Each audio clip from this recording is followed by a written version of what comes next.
inkuru itangura umuhungu ari kumwe n'umushiri wafasha mwibanga atabizi. Sheri ibijya bintu ukoze nibiki? Kandi urakunda kunona itunga ry'umuryango?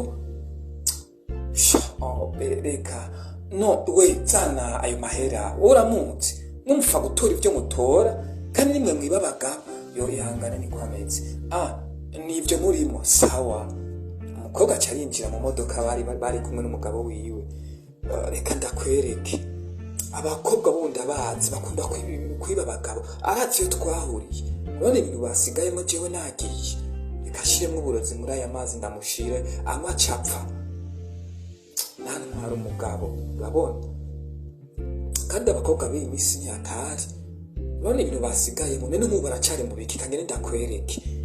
acaragenda umukobwa ihangane n'ukuri nta mahera asiganye ariko tora amazi no oya reka sheri akira amahera akira n'amazi sivyo ryoherwa rero umukobwa amera nk'ukundiye isura wa muhungu acarahindura amazi sheri tugende rero vyaheze twamufashije twamuhaye amazi twamuhaye n'amahera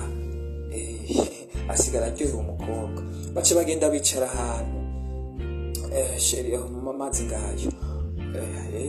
urakoze sheri umundi nawe asigara aryohewe ino twagasubiyemo kandi akira amazi sheri urakoze sheri kaninywere umuhungu akora mu mufuko asheri reka mpamagara umuntu aho hirya ndagarutse ndindira wa wundi bafasha aranywa n'uwundi aranywa wa wundi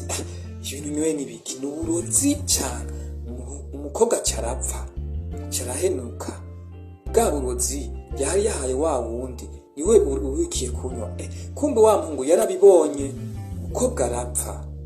yo wa wundi asigara atekanye nuko inkuru yarangiye